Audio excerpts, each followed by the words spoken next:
Hey everyone, we are back here with Paul. And, this week we thought we would discuss. So I've just watching the Jesse Michaels interview with that young man, Jordan.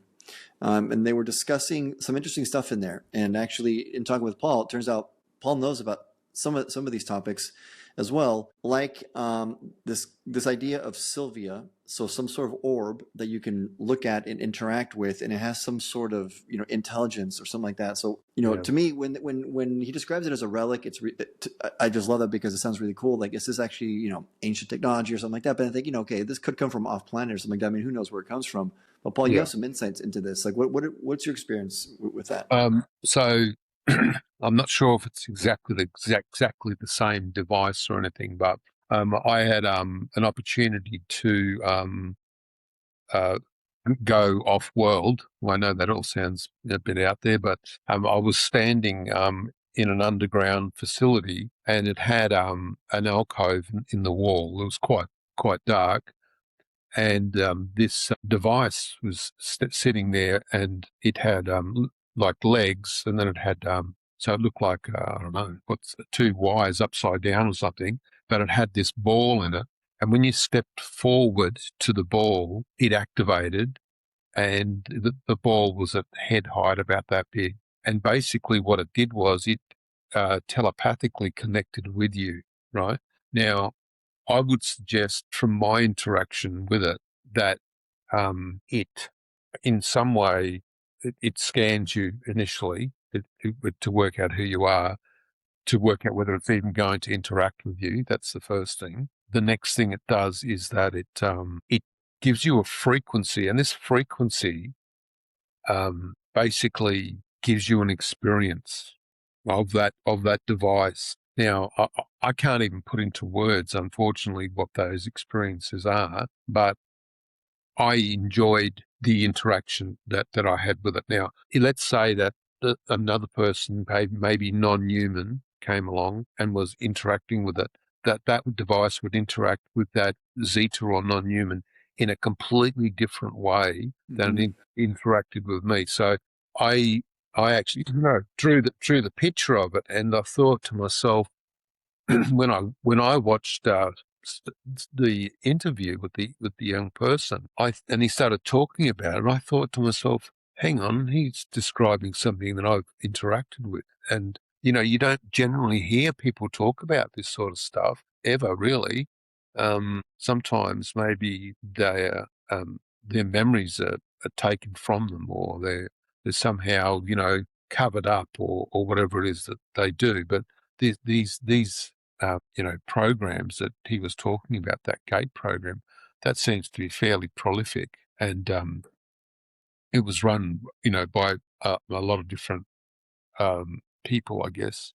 Whether, and may have even been run in Australia and the UK. I mean, I don't know. Two questions in there immediately come to mind. So when you said that you were off world, what do you mean by that? Because you're not saying that you were physically taken, or Uh, were you there astral? So you're there in your astral form, essentially, like your astral body, your etheric body. Let's say it was moved somewhere, or what? Can you just like explain that a yeah, little more? yeah. I want to say the word bilocation, and Mm, I wasn't taken. I actually don't get taken. So, and that leads into the whole abduction discussion. So basically, you can be in two places at the same time, right? hmm. And so your consciousness exists all around you and through you. And because of that, you can also exist in other places at the same time.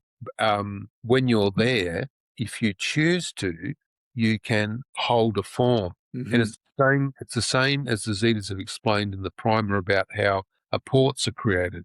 Basically, the etheric form is created, and then it's populated with fine matter, and then that Hmm. that a port becomes a physical item. So with the bilocation process, you're basically, Mm. uh, present yourself in consciousness to a certain space, uh, and it's not remote viewing, because with remote viewing, you're sitting with yourself. With this process, you can extend yourself or your consciousness to another place and be separate from this physical body. And you can attract to yourself some amount of fine matter. So it feels physical to you while you're there.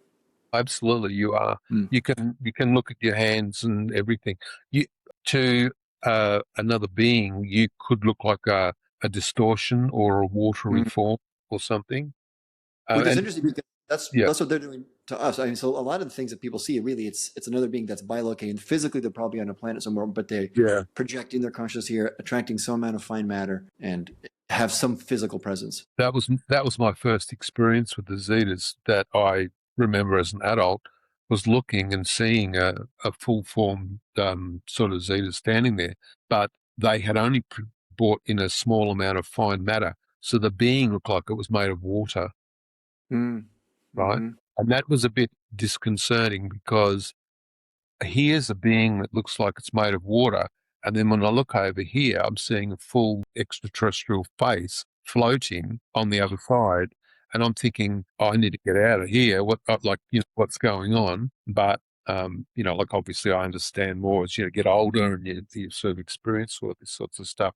Like to be honest, if you're going to have nearly 7 decades worth of experience with spirits and ET, at the end of it, you'll probably know a fair bit. And, I do talk to other people that are older as well, and they do have a lot of information. But whether a person is able to actually gain a level of understanding about their interaction with beings is a completely different, topic, I guess. You know what's Yeah, interesting with this orb? Then, I mean, what you're describing. This is also what we've been told that some of the flying orbs do as well, but they will link to you in consciousness. So it's a related sort of technology, I suppose, and a related yeah. function, presumably. Well, in the primer of the Zeta race, that and I was a bit stunned to read this. I was often when I reread the book, I go, I didn't know that. It's like and I was reading that it said that the orbs are generated so that they can connect directly to a person's consciousness. So when the person looks at the orb without realizing it, they're triggering a conscious connection with the orb. Now you've got to ask yourself, why do they do that? I mean, what is the whole point of that? Well, I guess they're probably scanning the human at that point. Yeah, so it must be. I mean, they're learning about you. Yeah, It's must be gathering data, gathering information of sorts or something. But it's interesting. But this orb, then going back to the glass orb that's being held up, on the stand. yeah. Do you think is that a technology? Do you think is that like some sort of advanced artificial intelligence, or what do you think that thing actually is? That's a really difficult question to answer. I don't believe that you can call it an AI, because the Zetas use their a system called inanimate animate, and because that is like AI, like from 100 years from now for this planet, it's because of the way that it's structured and it has consciousness and sentience, and so it's like if that device, which it probably is linked back to that IA, it's is it AI? No, not AI, but is it IA? Yes, it could be. Yeah. So So we're getting back to like the organic, possibly like the super advanced organic artificial intelligence, which is embedded in, it's part of the collective consciousness of yeah, of the Zeta race, and eventually we'll have our own. It's interesting because you're back into these hybrid technologies, which are partially technology, but it's an organic technology that can host consciousness. So you get into that gray zone of is it, can you really call it technology? It's partially alive in a sense. Then. that's true. That is so true. Like but if something becomes biological and it has the capacity to sense, feel, express itself, there's there is no fine line anymore. It's Mm-hmm. it's possibly sentient. Mm-hmm. Well, it's like we discussed the organoids and the fact that they're using the cells as part of the infrastructure and architecture for computer systems and stuff. At some point, when if those cells there have the level of consciousness, there's a it's problematic ethically, isn't it? In regards to sort of using cells to actually run systems. I don't know. I think there's going to I be mean, and this is also related to like the Zeta craft, which are also organic AI, sentient, partially alive. They view, if you view your own body as a container for consciousness, and then you achieve the ability to create, whether it's a craft or an orb, another container for consciousness, and then you can project consciousness, either maybe yourself or the collective consciousness, everything starts to blur, because what is the difference between a craft that you can project consciousness into, and then it's a sentient craft, and you yourself as a physical being? That craft is just, it's another container for consciousness to experience something and to perform some function, just like we are. So then you do get that, the lines blur very, very quickly. Yeah, 100%. Like I'll give you an example. Let's say a person goes aboard a craft and they think they're actually in a house. Well, that's because the craft itself has performed the function of the screen memory. It wasn't the beings on the craft; it was the craft Mm-hmm. itself. Mm-hmm. Because if the craft wants a situation where the person feels that they're very much more relaxed rather than them trying to somehow damage something or fight their way out of the craft or whatever, they're going to be placed into a situation where, they're going to be made to feel much more relaxed being on craft. And I've experienced it myself. So this whole craft had turned into like a stone hallway and with a ramp, and I was just walking along looking at the wall, and I sort of knew that I was inside a craft, but I sort of then when I went around the corner, it opened up, and there was the actual craft. So the entry point for the craft didn't look anything like a craft at all. Yeah. No, it's really wild when you think about it's because it's not just technology. I mean, it's just a different way. I mean, as we always say, it all goes back to consciousness and understanding consciousness and what it is and what it's doing. And then technology, ties into that. And we're just now getting in the early stages of understanding this a little bit. And it really blew my mind when the Zeta told us that a biological host, a biological matter is required to host consciousness. That's a really interesting, because there's been a big debate amongst us, will our AI now, it's on silicon chips, will it ever become conscious? And the answer is no, but you can make an AI that can host consciousness, but it's going to require biological technology.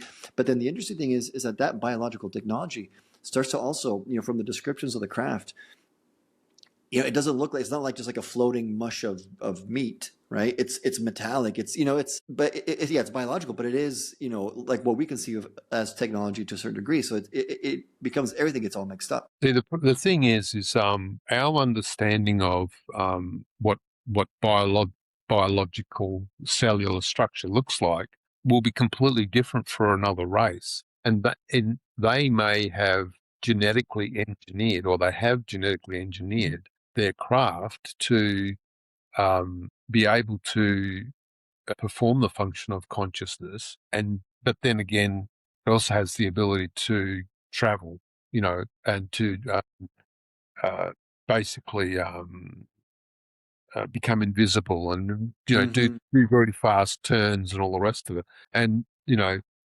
so these craft, they're so advanced, and the consciousness that is with them is extremely advanced as well, because that consciousness is also linked into the IA. And I think we're miles away from actually understanding everything. I'll give you an example.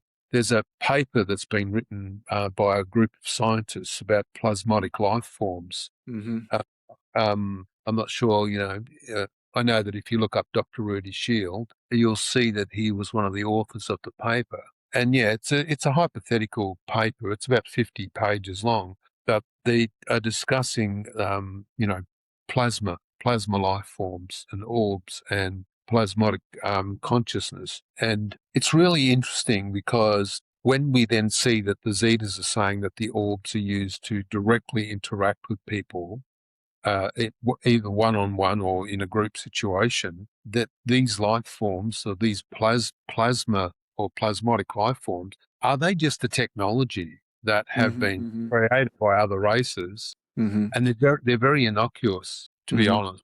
Like nobody's worried about an orb, are Yeah. they? You Yeah. know, and because spirit people also use orbs as well. So I've heard on some of the social media stuff, people talking about plasma life forms and that, and I'm thinking, well, yeah, I mean, the scientists are ahead of the game in a lot of this stuff. They would have Yeah, had to have been. and that's the thing is, yeah, when I started seeing that too, it's like even if you see a plasma like orb, you don't even know what that is. It could be a technology. It could be like a projection. It could be another being bilocating, projecting. It's fine matter. I mean, it could be so many things that for us from where we're sitting, it's impossible. It's impossible to tell. And then the other interesting thing to keep in mind that the Zeta told us is that they have the ability, the consciousness that they extend into something like a craft or presumably these orbs. It's not like us. It's not necessarily like us because, as they told us, you, because of your consciousness, because of your experience, all the lives you've led, you expect to have a certain physical form. You expect to have arms and legs and to behave and to have certain types of interactions. And if that consciousness was all of a sudden put into a craft, you would go crazy, right? You would be in great distress because all of a sudden you don't have limbs. Like, what is this? So whatever it is that they're doing, it's like that consciousness understands its form, understands its function. It's not just like you can just go take consciousness and put it anywhere. What that is, who knows? How do they do that? I don't know. But that's really wild to think about, that they have such control over consciousness as well. Well, the other thing is that I believe that, this is just a theory, that Source itself understands what consciousness is required in all things. And that's done through the quanta. And the quanta actually has all the instructions. Some people might say it's a grid of information at a quantum level, but it has all the instructions on what to do, what creates this, because there's got to be that informational field there for things to coalesce to become matter, right? Or for a person to be formed at conception, right? And so there's the underlying written instructions on what exists and how things are to be in matter. And this has all been created by Source consciousness. Yeah. That makes perfect sense. And it would have to be the case because, grass and trees have consciousness, but it's got to be the appropriate consciousness. So somehow, it's baked into the natural laws, that the Source consciousness has created.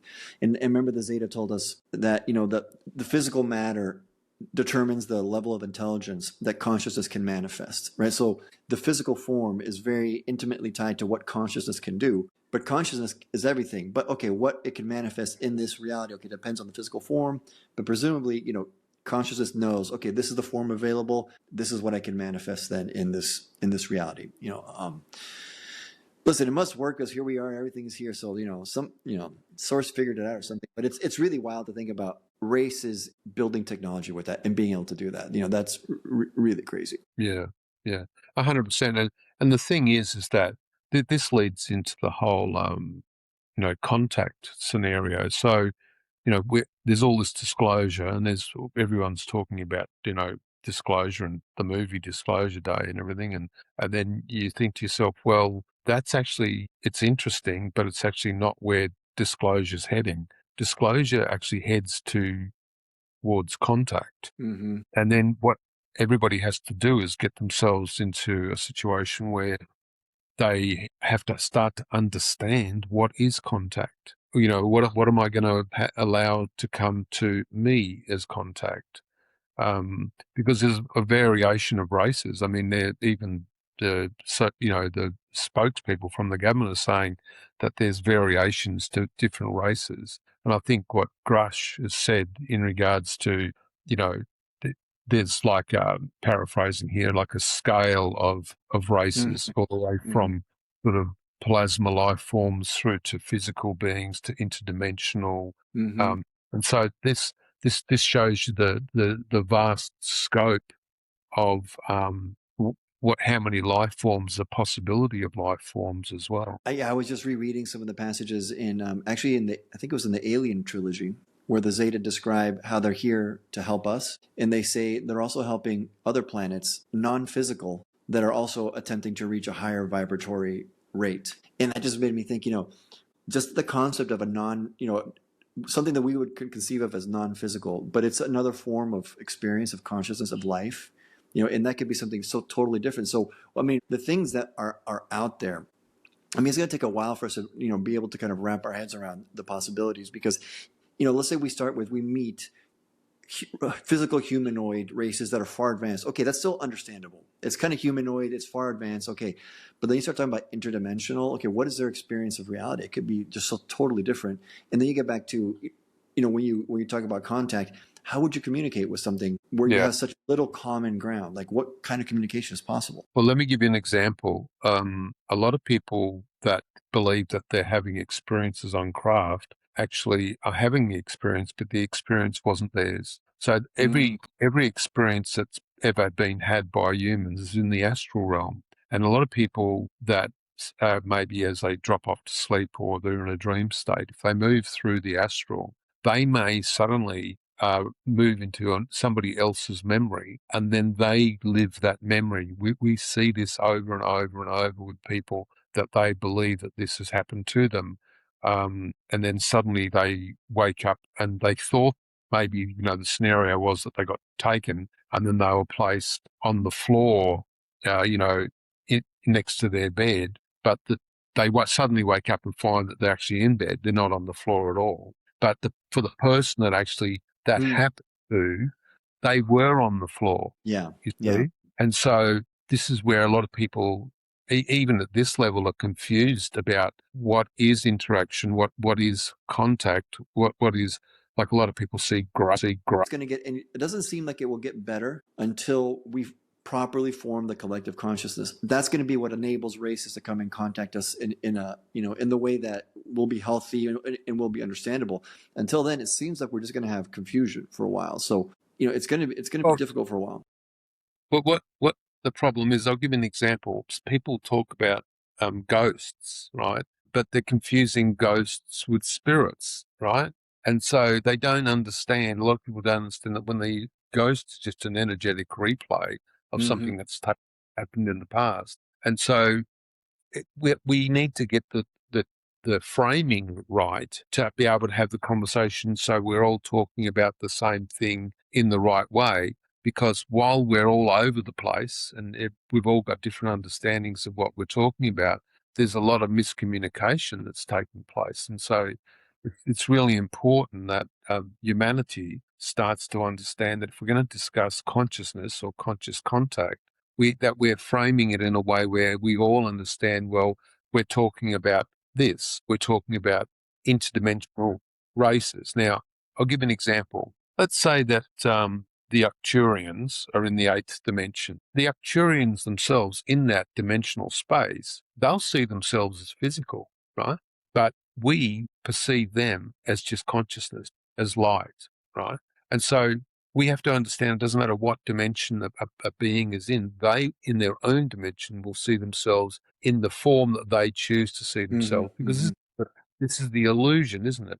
This Mm-hmm. is Source playing the game with itself of going, well, I'm going to extensualize myself right out into infinite spaces, and then I'm going to become whatever I need to be so I can reflect back that information to myself, right? Which is the same with spirit world, right? The spirits in the human spirit world see themselves as physical, and they see physical, and they're creating it, but they see us as something that, like basically non-physical. So it is all relative. From where you are, you'll see other dimensions as non-physical, but they say that the same about us, because we're just in these different bands of frequency.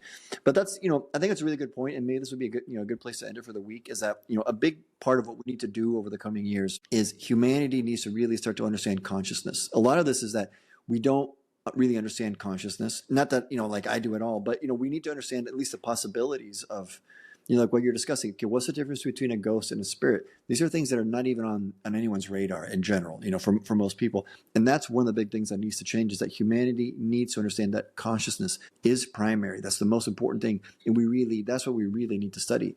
And so that's why I see what's going to be happening with AI. People are worried about losing their jobs and all that. And yeah, that's going to happen. What are we going to do? We've got so much to do. Like, how about we all start studying consciousness and, really developing consciousness, because that's what's important. And that's what all the other races are doing. The technology, from my perspective, the technology is cool, but it's not really what I'm interested in. Like the craft, all that. Okay, it's cool. I'm sure that we'll figure it out someday, but it's like, what are they doing with consciousness? How do they do that? That's what's, how do they biolocate, across, Yeah. star systems? Like that's cool. Yeah. I mean, the other thing is like, think about the synthetic quantum environment technology. Mm-hmm. That's actually based in consciousness as well. Mm-hmm. And so that they'll take a copy of a timeline and, via the observer effect, because they know it changes things when you observe something, they take a copy of it and place it into an SQE. Well, I mean, these are very advanced levels of consciousness and technology as well Mm-hmm. that are interlaced with each other. Yeah, and it's so advanced that you can't even, from what they've told us, you can't even tell. Like if they don't tell you that you're in a synthetic quantum environment, you have no way of knowing, right? So it's that real and Right. intense. Yeah, I mean, we obviously have a lot to learn, but I think it's going to be, the things that I think right now are kind of on the radar: energy technology, craft. Okay, that's interesting, it's important, and we're going to have to do that. But the consciousness technology, that's the real gem, but a lot of that, I mean, the good thing with that is a lot of that we can start doing ourselves now, just as regular people. It's meditation, it's behaving well, it's the way, it's your thoughts, it's thinking well, not letting yourself get out of control and get too crazy and, be, and be infused with negativity. A lot of the things are the simple, easy things that we can all do, but we've got to start doing that. 100%.